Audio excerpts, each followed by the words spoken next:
brothers and sisters. Again, welcome to our daily devotion.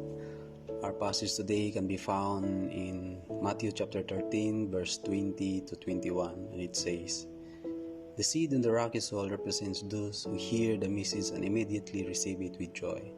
But since they don't have deep roots, they don't last long. They fall away as soon as they have problems or are persecuted for believing God's word." Ang pinaparating sa atin ng Panginoon ngayong umaga sa mensaheng ito ay patungkol sa ating status ng ating mga puso.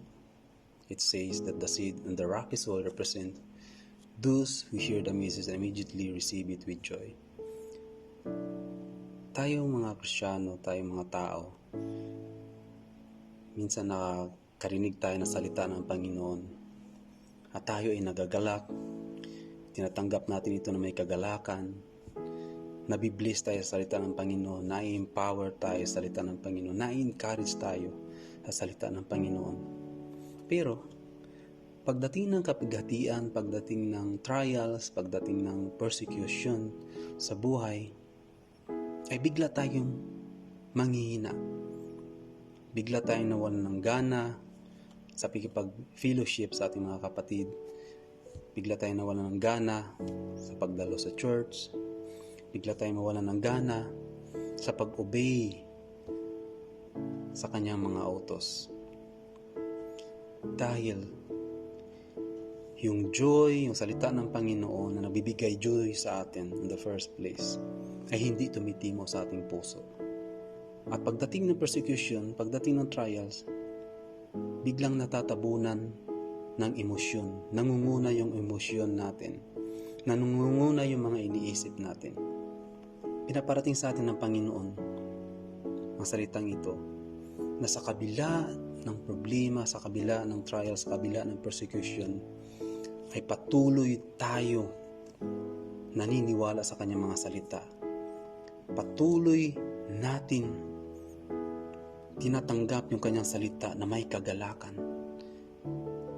At dapat natin i-apply yung salitang natanggap natin na nagbibigay sa atin ng joy.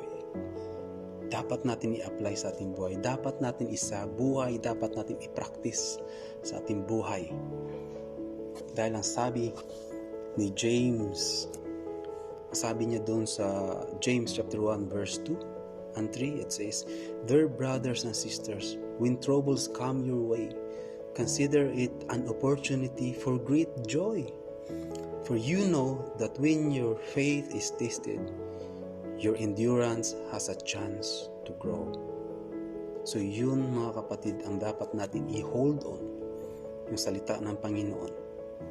Dahil magkakaroon tayo ng endurance and there's a chance to grow. So, dapat natin yung joy na natanggap natin ay patuloy natin madama o ma-feel sa ating puso na nandun yung presensya ng Panginoon, nandun yung kanyang salita. Kailangan natin i-practice, kailangan natin isabuhay ang salita ng Panginoon. That's all, brothers and sisters. God bless you all.